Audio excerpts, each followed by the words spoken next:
Bonjour à tous, bienvenue à cette 9e édition de la conférence de Paris. Je suis Lorraine Goumeau, je suis journaliste financière et je suis ravie de vous accueillir dans la capitale de la France. Le thème de cette année pour notre conférence, c'est « Réussir dans l'imprévisible ». Thriving in the unpredictable. Alors pendant 2 jours, on va réfléchir, on va espérer trouver des pistes de réflexion sur les grandes transformations économiques mondiales avec des décideurs et des experts au masculin et au féminin de premier plan. Merci à tous ceux qui rendent cette conférence possible et bien sûr la IEFA, International Economic Forum of the Americas. It's now my pleasure to welcome Nicolas Rémillard, CEO of the IEFA. Nicolas Rémillard, le CEO de la conférence de Paris. Bonjour à tous et à toutes, ladies and gentlemen, Minister Champagne, Monsieur le Secrétaire Général. It's truly a pleasure to have you all with us today. And welcome on stage, Mathias Cormann, the Secretary General of the OECD. Mathias.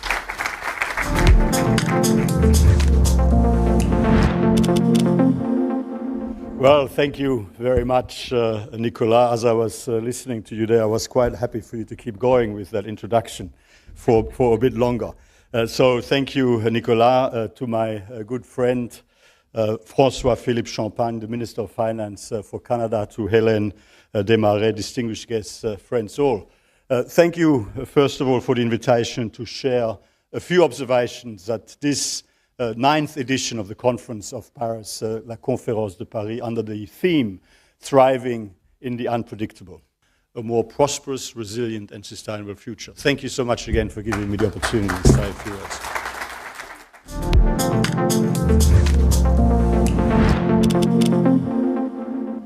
Merci beaucoup, Monsieur Cormann. Let's continue these introductory remarks. Please welcome Hélène Desmarais. Hélène Desmarais is the co-founder and executive chairwoman of Ivado Labs and also the chair of the board of HEC Montréal. Please welcome Hélène Desmarais. Messieurs, Mesdames, nous venons d'entendre le secrétaire général de l'OCDE nous rappeler avec force que dans un monde marqué par les tensions et la fragmentation, la coopération internationale, la confiance des cadres partagés demeurent des piliers essentiels. Merci, Monsieur le secrétaire général, pour votre participation à la conférence de Paris et merci l'OCDE pour nous accueillir sur ces 2 jours de conférence. Yet uncertainty is no longer a passing phase. It has become the permanent condition in which leaders must operate. Geopolitical instability, accelerating technology change, climate transition, pressure on institutions and growing social expectation, all these forces are converging and reshaping the global landscape. J'ai maintenant plaisir d'accueillir un dirigeant engagé au cœur de ces enjeux économiques et financiers globaux. Please join me in welcoming Monsieur François-Philippe Champagne, Minister of Finance and National Revenue of Canada.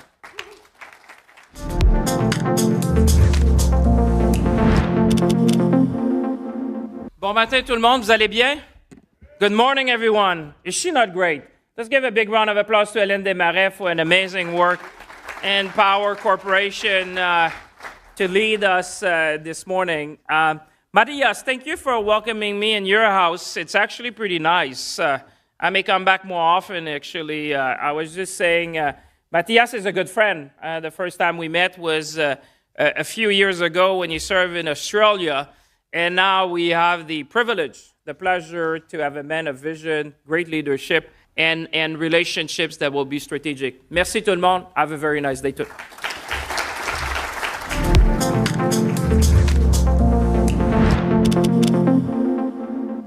We're about to close. I'm told that it's possible, if someone wants to ask a question, to bring you in the debate. Is there anybody who would like to participate in this debate with a question to either of our panelists or both?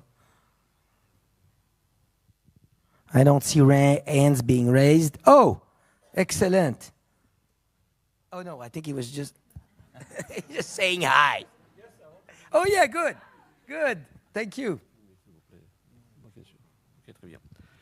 So, I just want to speak in French. Oh, yeah, okay. Because my French is the Franglish. Ça va. La problématique globale aujourd'hui du monde, c'est la problématique de l'arrivée et la solution elle-même de l'arrivée de l'IA dans nos vies.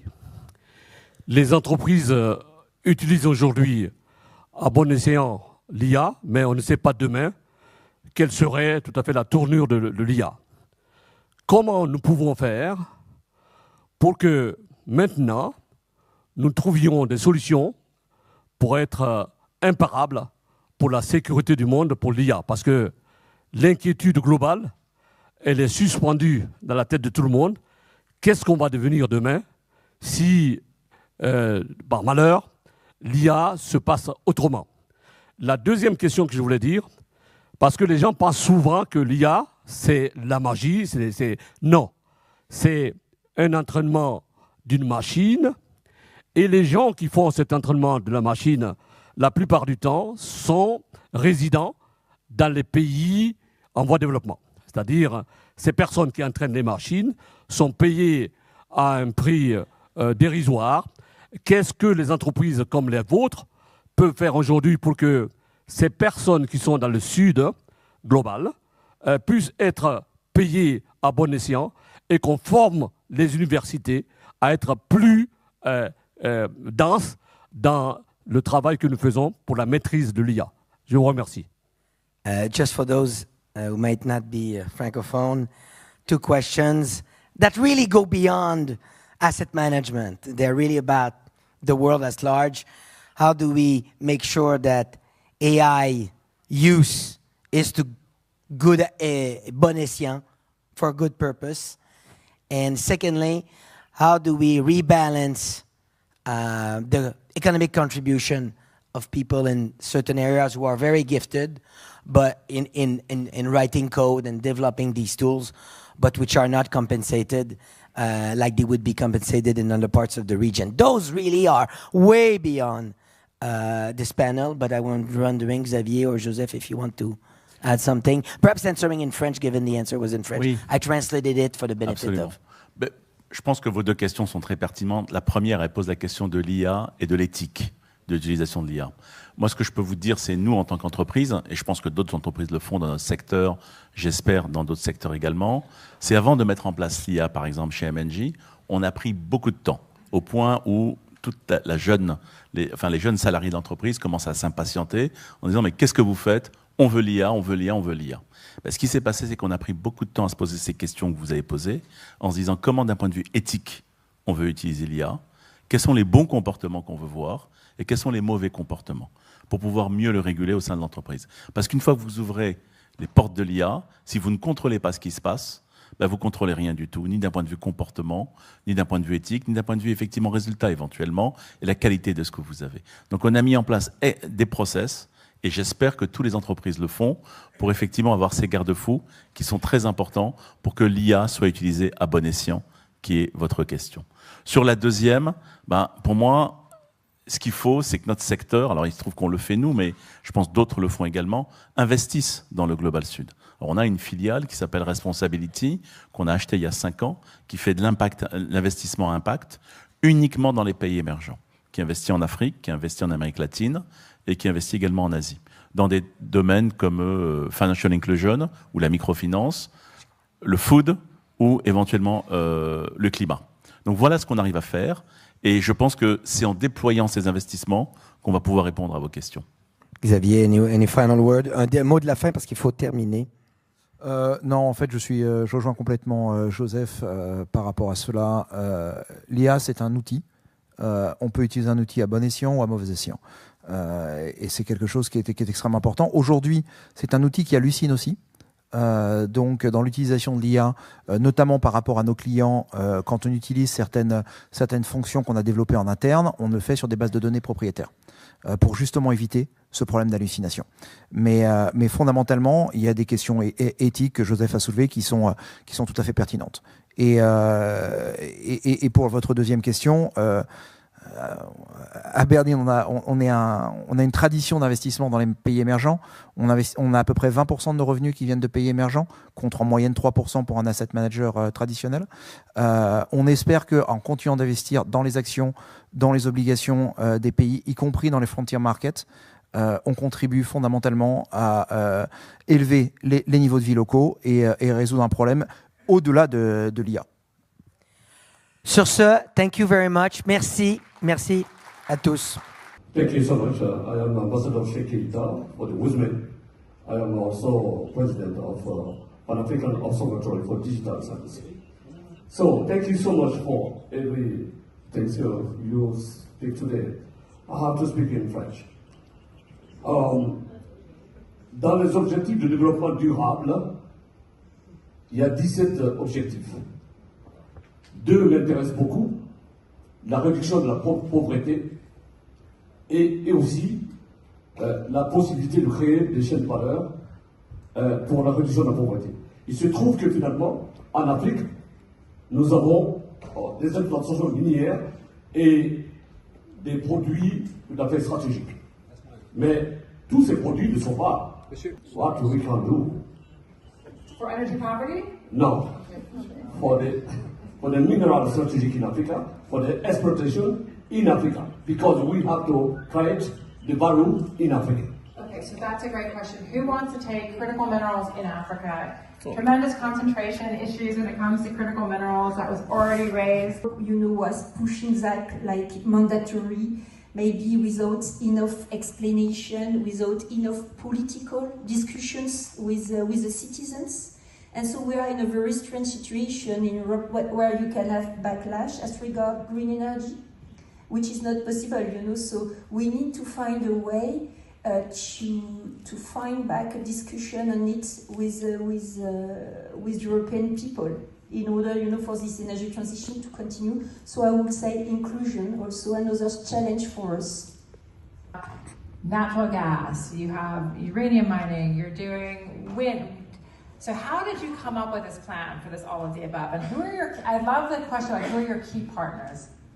Yeah, so it's a little bit of necessity, to be honest, that we look at these things as we look at kind of the global political situation, we look at the economy, and Canada as a country.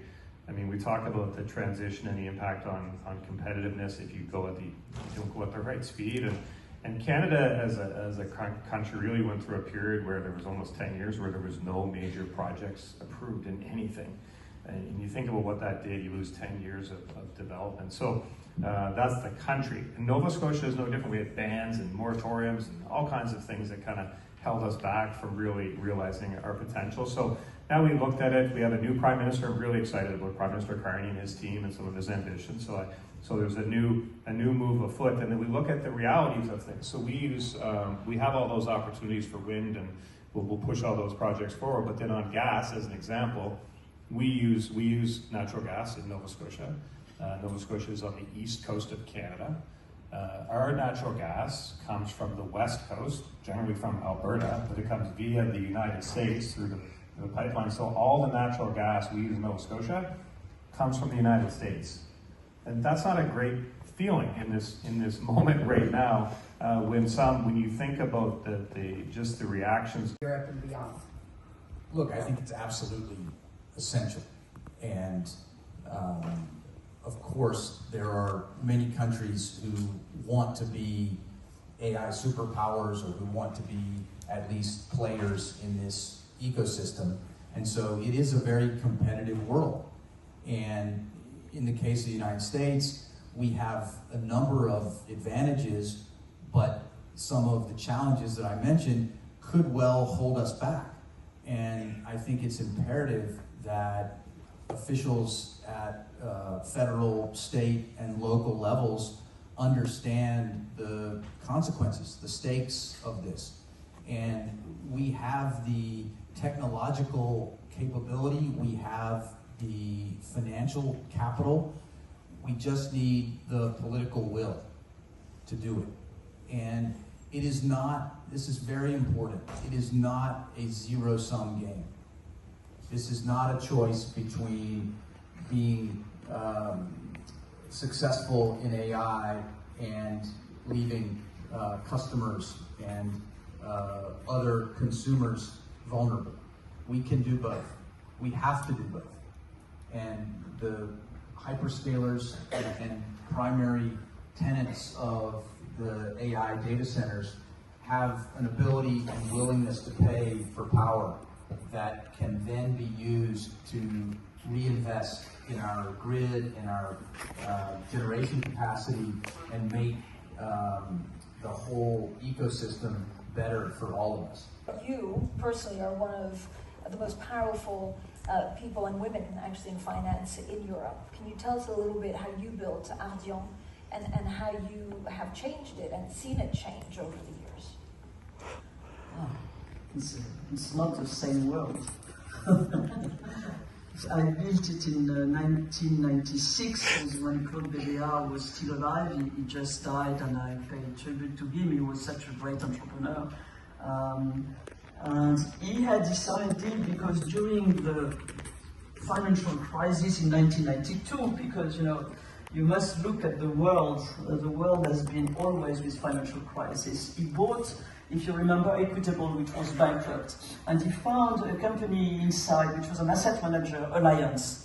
And Alliance was managing not only the Equitable money, but twice more. And so when I jumped into the job at AXA, he told me, Dominique, I will give you one and you raise two. And so we took this model during around 20 years or less, and it worked very well. And then we added new specialties. And now we are at generation 9 or 10th. We manage $200 billion after 30 years. And we have 20 offices around the world. And we have a variety of let's say, different kind of business. Became very, very important. And so if you are small, it's difficult to afford to have all those expertise. So when you built Ardian, it's you also chose places like the secondary market, yes, which is very hot at the moment. Yes, yes. How do you see that developing? This is the liquidity market of the private equity market, and at a time right now where the exits are much slower, it's very important to have people like us able to buy 5 billion, 3 billion transaction, okay? So the market this year was around 300 billion of transaction on the table. The deals signed were only 200 billion, so it's a lot. When I think about AI and our experience of using AI within a team, there are basically two dimensions. There's an horizontal use of AI across all divisions that is very much for productivity gain. And we are probably at the middle of this journey. And as of today, we probably estimate that we get 20 minutes a day because of the use of Gen AI. Which, when you put it differently, it's 4% productivity gain. It's not negligible, but one may say that it's just the catch-up of the supposed productivity gain that we should have had over the past few years.